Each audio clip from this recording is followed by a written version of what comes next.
My new male boss slammed the resignation papers down. "Sign this or I'll ruin your career." I nodded and signed. He never noticed the tiny word I switched, the one that made it a legal document against him. When Auer summoned him the next day, his face.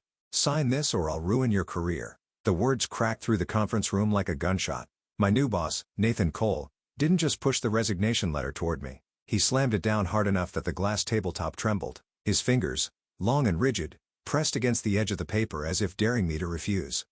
I stared at the typed words, "Voluntary resignation, effective immediately." The walls of the sleek conference room seemed to shrink around me, the air thick with tension. Just outside the glass, employees passed by, oblivious. Nathan's voice dropped to a venomous whisper. "Be smart, Lisa. You won't find work in this industry again if you cross me." I forced my face blank even as a dozen memories hit me at once. Late nights perfecting reports he took credit for, ideas stolen in boardrooms while he smirked like a king. And just last week, catching discrepancies in client invoices. Numbers that didn't make sense. Numbers that Nathan didn't want me looking at? I should have been scared. Maybe I was a little. But more than fear, something sharper stirred inside me because what Nathan didn't know was I'd been preparing for this moment for weeks. I lifted the pen slowly, heart pounding, and signed, but not before my eyes flicked to one phrase in the middle of the standard form. I changed a single word. One word. The difference between a clean exit and a legal time bomb. Before I take you further into the story, you need to understand something critical. Power isn't about titles. It's about knowing exactly when and how to push back. If you've ever felt like you had no choice, if you've been cornered by someone with more power, stay with me. Because what I'm about to share isn't just about revenge. It's about knowing your worth when someone tries to erase it. My name is Lisa Grant. I'm 35, single, financial operations manager with a decade of experience in corporate compliance. And no, I'm not a risk taker. I plan everything. I color code my calendar. I read every contract twice. And I grew up watching my father run a small accounting firm where every decimal mattered. "Always double-check the details, Lisa," he used to say. "The smallest clause can change the whole outcome." I lived by that. It's how I climbed my way up from a junior analyst role to managing multi-million-dollar portfolios.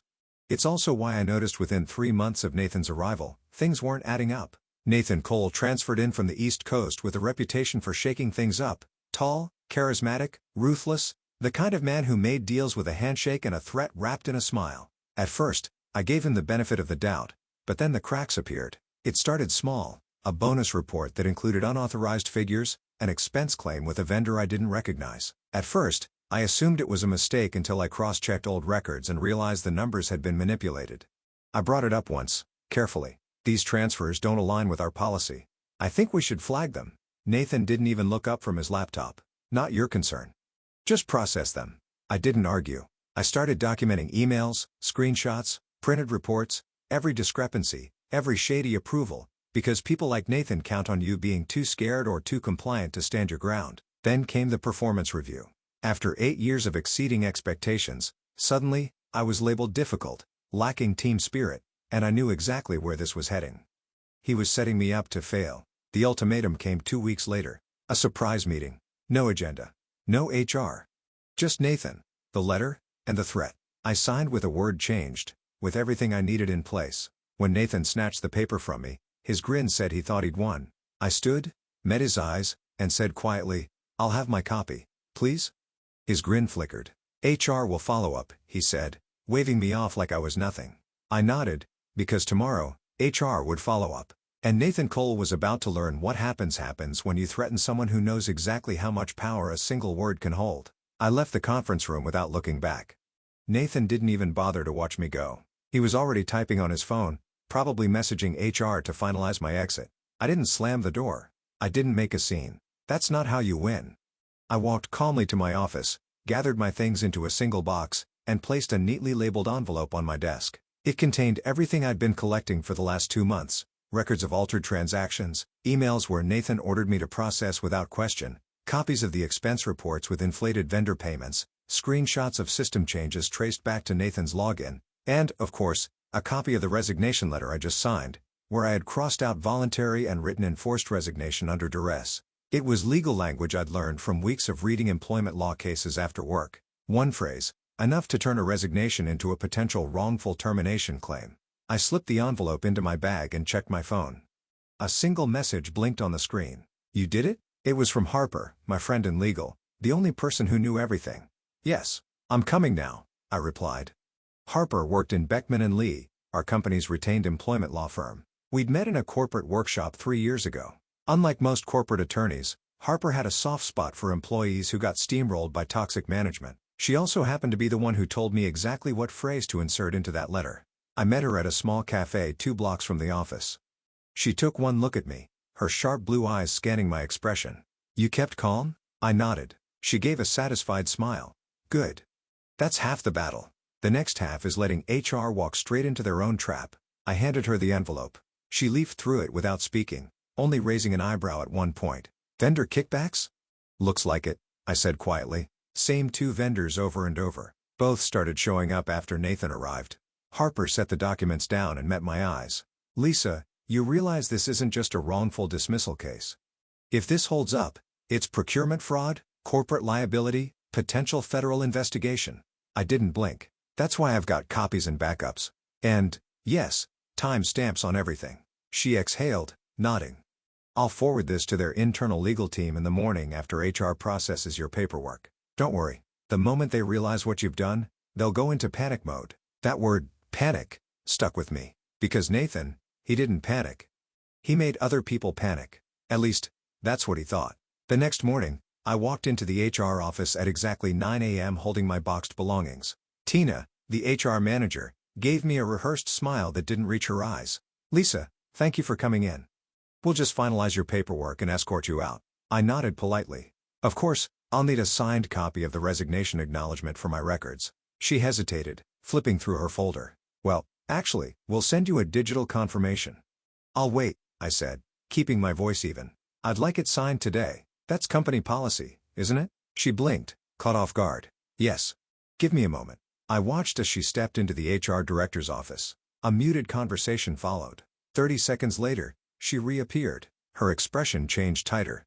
The director would like to speak with you. I followed her into the office, my heart beating steady but hard. Mark Davidson, head of HR, stood behind his desk. He gestured for me to sit, and then he dropped a single sheet of paper on the table between us, my resignation letter, with my handwritten edit staring back at him. Forced resignation under duress. His eyes lifted to mine. Lisa, what is this? I met his gaze without flinching. It's exactly what happened. I signed under threat in a closed-door meeting with no HR present, and I've documented everything. For a moment there was silence, then Mark cleared his throat. I see. We'll need to review this further before finalizing any paperwork. I nodded, rising to leave. I'll wait for your response. My attorney will too. As I stepped into the hallway, I saw it, a flash of movement at the far end. Nathan, standing by the elevators. He was laughing with another executive, still thinking he'd won. I walked past without acknowledging him because tomorrow, HR would summon him. And Nathan Cole was about to learn that the smallest word on a page could unravel everything he'd built on intimidation. The call came the next morning at 8:12 a.m. I was sipping my coffee when my phone lit up with a number I recognized, HR direct line. I took a slow breath before answering. Lisa Grant speaking. Lisa, this is Mark Davidson. His voice sounded stiffer than usual. We've reviewed the document you submitted yesterday. We'll need you to come in this morning for a formal discussion regarding your resignation and certain concerns that have been raised. I let a beat pass. Will my legal representative be welcome in this discussion? A pause. Yes, that would be advisable. I hung up, texted Harper, and met her at a coffee shop near the office by 8:45. She was already waiting, phone in hand, reading something on her tablet. They called? She asked without looking up. I nodded. Mark wants a formal discussion. Harper closed the tablet and gave a satisfied smile. Good. That means they've realized they're in deep. Let's go. We arrived at the HR floor just before 9. As we walked in, I noticed something immediately. The usual relaxed morning chatter wasn't there. People moved briskly through the halls, heads down. Doors closed a little too quickly when we passed. The atmosphere had shifted. Inside the main conference room, Mark Davidson sat at the head of the table. Next to him was Tina, her polite smile replaced by something tight and cautious. To my surprise, Pascal Green, the company's internal counsel, was also present, a man I'd only seen at company-wide meetings. Miss Grant, Miss Harper, thank you for coming. Mark began, his voice carefully formal. I nodded, Harper giving him a cool glance. Mark cleared his throat. We've reviewed the resignation letter and the circumstances surrounding it. We are concerned about the language you included and the allegations you've submitted. I met his eyes. I documented everything, Mark. I didn't want it to come to this, but Nathan Cole gave me no choice. He shifted uncomfortably. We've also begun an internal review of the financial discrepancies you highlighted in your supporting documents, Pascal interjected. If these discrepancies are accurate and preliminary checks suggest they may be, this situation extends beyond employment law. There could be significant compliance violations and potential legal exposure for the company. Harper leaned forward slightly. I'm glad you recognize the seriousness. My client's priority is ensuring accountability. We expect the company to take immediate steps to address this, starting with the actions of Mr. Cole. Mark nodded, his jaw tight. Mr. Cole has been called in for a meeting later this morning. I felt my heart give a single quiet thud. It was happening. Has he been informed of the financial review? Harper asked. Mark shook his head. Not yet. We want to hear his explanation before we take further steps. Pascal added, but rest assured, this will be handled thoroughly. I leaned back slightly, keeping my expression calm. I hope so because I'm prepared to escalate this externally if necessary. Mark gave a shallow nod. Understood. An hour later, I was back at my desk, or rather at the spare workstation they'd assigned me near the compliance team. I was organizing my files when I saw him. Nathan, striding across the floor, flanked by Tina and Mark. He looked irritated, not nervous, not yet, his jaw set, his eyes sharp as always. To him, this was just another performance review, another little fire he'd charm or threaten his way out of. But I noticed something different. People weren't smiling at him this morning. No greetings, no casual waves. They looked away. Nathan didn't seem to notice. They disappeared into the glass conference room at the end of the hall. Harper, who'd stayed close by, came to stand beside me. He doesn't know yet, she murmured. I nodded. He will. I watched through the glass wall as Mark slid a folder across the table. Nathan picked it up, glanced at it, and his expression shifted. The slight smirk faltered. His hand holding the paper stilled. He said something. I couldn't hear it, but Mark shook his head. Pascal leaned in, pointing to a document inside the folder. Nathan's shoulders straightened, defensive now. His mouth tightened. Harper whispered, and there it is. A bit later, Nathan's eyes lifted and locked on me through the glass. For the first time since he'd arrived at the company, I saw it. Not irritation, not arrogance, fear. And in that exact moment, I knew. Nathan Cole's grip on this company and on my career had just slipped. For a man like Nathan Cole, fear wasn't a familiar feeling. He thrived on control, on making people scramble to please him. But in that glass-walled conference room with 3 senior executives staring him down, his composure cracked. I watched as Mark spoke, his hands folded calmly on the table. Nathan leaned back in his chair, arms crossed, a defensive posture if I'd ever seen one. Every few seconds, his eyes darted toward Pascal, the company's counsel. From my vantage point, I couldn't hear the words, but body language tells stories louder than voices ever could. The smirk was gone. The arrogance had shifted into tightly restrained frustration. His eyes flicked toward the hallway, toward me, once, then again. He knew. He knew I was the reason he was sitting in that chair. I stayed at my workstation, reviewing files I'd already read 3 times, waiting. I didn't need to be in the room. The facts were already speaking for me. By noon, Harper and I were called back into HR. Nathan wasn't there, but the tension in the air felt electric. Mark folded his hands on the table, his expression unreadable. We've placed Mr. Cole on administrative leave, effective immediately, pending a full investigation. I met his eyes. And what exactly does that mean? Pascal answered before Mark could. It means he's been relieved of all duties, his access revoked and instructed not to contact any employees. Standard protocol while we investigate both the hostile work environment claims and the financial discrepancies. Harper nodded slightly. That's a start, Mark exhaled. We're also bringing in an independent auditing firm to review the vendor transactions. I felt a small knot in my chest loosen. Not relief, not yet, but something closer to validation. We'll cooperate fully, I said, keeping my tone even. I assume the investigation will include interviews with other employees. Pascal gave a curt nod. Yes. We've already had 2 staff members come forward this morning regarding similar experiences with Mr. Cole. Harper gave me a glance, her expression quietly approving. This wasn't just about me anymore. It never had been. That afternoon, I returned to my desk, half expecting whispers or stares. Instead, something unexpected happened. One by one, colleagues stopped by my workstation. No grand gestures, no confessions, just small comments. Good on you, Lisa. If you ever need backup, wish I'd said something sooner. Even Theo, a junior analyst who'd always kept his head down, dropped off a coffee and whispered, "Thanks for standing up."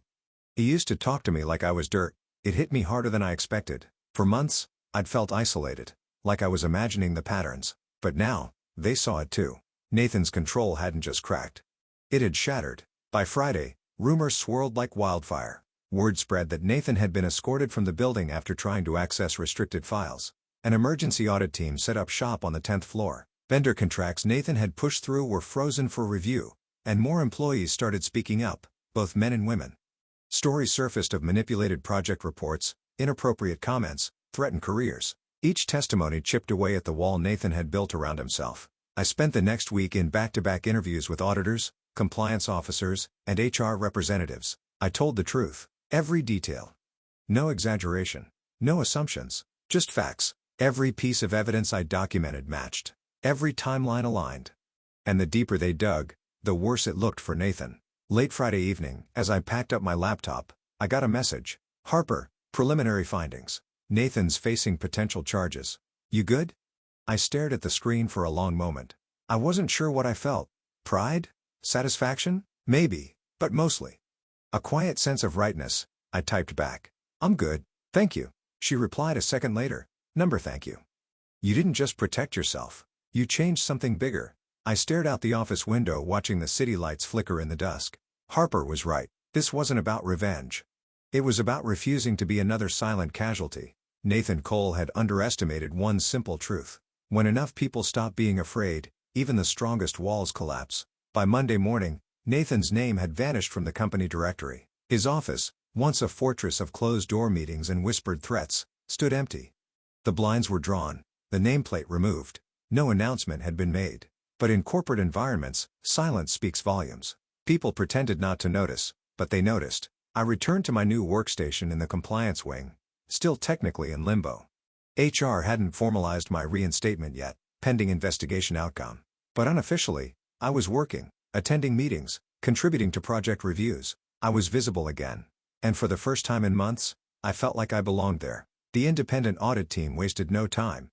By midweek, they uncovered the depth of Nathan's scheme. Inflated vendor contracts linked to companies owned by his former business partners, falsified approval chains, altered performance metrics on procurement reports, over $750,000 in suspicious transactions traced directly back to Nathan's oversight. And that wasn't the worst of it. The auditors discovered email correspondence implying certain senior managers had either ignored irregularities or actively looked the other way. This wasn't just Nathan's mess. It was a company-wide blind spot, and it was about to cost them dearly. On Thursday, I was called into a leadership meeting. This time as a key participant, not a target. Aubrey Carter, the CEO herself, sat at the head of the long conference table. I'd only met her once before during a quarterly town hall. In person, she was sharper than I remembered. Eyes that missed nothing. A quiet authority in her posture. Beside her sat Pascal, the company's general counsel, and Mark Davidson, head of HR. Harper was by my side. Aubrey spoke first. Lisa, thank you for joining us. We've reviewed the findings of both the internal investigation and the independent audit. She folded her hands. Your documentation was not only accurate, it was critical in uncovering systemic failures within our procurement oversight. I stayed silent, letting her continue. We recognize the impact this has had on you personally and on your professional standing, and we intend to make it right. I exchanged a brief glance with Harper. This wasn't a curtsy meeting. This was a damage control move. Aubrey nodded toward Mark. We'd like to offer formal reinstatement to your previous role with retroactive pay and a public acknowledgement of your contributions to the integrity of this company. I met her gaze evenly. And what about the others? Mark frowned slightly. I'm sorry. The other employees Nathan targeted, the ones who came forward. What happens to them? Pascal cleared his throat. We're reviewing each case individually. Rest assured, no retaliatory action will be taken against any employee who cooperated in the investigation. I nodded slowly, but I wasn't satisfied. Not yet. What changes will be made to prevent this from happening again? I asked. Aubrey leaned back slightly. We're restructuring the compliance department and implementing a mandatory ethics training program for all management. Anonymous reporting channels are being established with oversight from an independent committee. Harper leaned forward. In Lisa's role? Aubrey gave a small calculated smile. We'd like Lisa to lead the new compliance integrity program, reporting directly to me. The room fell silent. I felt Harper glance at me, but I kept my eyes on Aubrey. This wasn't the victory I'd imagined. It was bigger. It wasn't just about reclaiming my job. It was about shaping the system I'd nearly been destroyed by. I took a slow breath. I'll accept with one condition. Aubrey's eyebrows lifted. Name it. That every person who came forward gets the same protection I did. No exceptions. No quiet demotions. and that this company issues a formal statement, not to praise me, but to acknowledge that silence enabled this to happen. For a heartbeat, no one spoke. Then Aubrey gave a slow nod. Agreed. That afternoon, Harper and I walked out of the building together. You could have named your price, she said, glancing sideways at me. I shook my head. This was never about a paycheck. It was about stopping it from happening again. Harper smiled. You know, most people cave before it gets to this point. They settle. They disappear. I met her gaze, the weight of the last few months settling somewhere deep inside me. Then maybe it's time more of us stop disappearing. 2 weeks later, the official announcement went out. Beckman & Lee implements new compliance integrity program led by Lisa Grant, head of corporate integrity. It was a sanitized corporate press release full of words like transparency, accountability, and renewed commitment to ethical leadership. But between the lines, everyone inside the company knew the truth. Nathan Cole wasn't coming back, and the culture that had quietly enabled people like him wasn't coming back either. The day the memo went public, I stood at the edge of the crowded lobby watching employees skim their emails on phones and tablets. The reactions were subtle. A few exchanged glances. 1 or 2 gave quiet nods. No applause. No banners. That was fine by me. Real change doesn't come with a fanfare. It comes with trust earned over time. My first act in the new role was to hold an open-door session for every employee who wanted to speak. No management present. No notes taken. It wasn't a strategy meeting. It wasn't a PR stunt. It was a listening session. And they came. From junior analysts to longtime project managers, they trickled in one by one, then in small groups. Some shared stories of minor grievances. Some shared real fears they'd buried for years. A few simply said, "Thank you." By the end of the first week, I'd spoken to over 50 people. Some left the room lighter than they'd entered. Others left with my promise. This won't be ignored. I thought stepping into this role would feel like vindication, but it didn't. It felt like responsibility. Harper summed it up best during one of our late-night calls. When you stand up, people assume you want revenge. They don't realize sometimes you're just tired of watching the wrong people win. She was right. Nathan's story didn't end quietly. A formal investigation revealed that his financial manipulation stretched back to his previous company. Charges were filed. His name hit industry headlines, not as a rising star, but as a cautionary tale. I never heard from him again. No emails, no threats, nothing. And I didn't need to. Some battles are won not by destroying your opponent, but by refusing to let them destroy you. 3 months into my new role, I got called into Aubrey's office. She closed the door behind me, a rare gesture for a CEO, and motioned for me to sit. "I wanted to thank you again," she said quietly, "not just for standing your ground, but for challenging us to be better." I gave a small nod. I didn't do it alone. Aubrey smiled faintly. "That's what makes it matter." She paused, folding her hands on the desk. "We're considering rolling out the compliance integrity program company-wide, including our overseas branches, and I want you to lead that expansion." I blinked. That wasn't just a promotion. It was a seismic shift. "I need time to think," I said honestly. "Of course." I stood to leave, but something made me stop at the door. "Aubrey, people don't speak up because they're afraid nothing will change. Or worse, that speaking up will make them a target." She met my eyes. "I know. Let's prove them wrong." Her smile softened. "Let's." That night, I walked home through the city streets. Cool air on my face, the distant of traffic in my ears. I thought about the first time I'd sat across from Nathan in that conference room, how small I'd felt, how alone, and how different this felt now. Because standing up didn't ruin me. It didn't end my career. It reshaped it. In the end, this wasn't a story about revenge. It was about reclaiming the space people tried to push me out of. It was about showing others that silence isn't the only option. It was about knowing the difference between walking away and standing your ground when it matters most. And maybe, it was about one simple truth my father taught me when I was young. The smallest details change the biggest outcomes. One word on a resignation letter. One choice to speak up. One refusal to stay silent. Those choices didn't just change my career. They changed the culture around me. And if there's one thing I want you to remember from my story, it's this. Power doesn't belong to those who threaten you. It belongs to those who refuse to be threatened. Thank you for staying with me through this journey. If you've ever faced a moment where you wondered if standing up was worth the risk, I hope you'll remember. Sometimes the smallest action can create a ripple no one sees coming, and sometimes that ripple becomes a wave.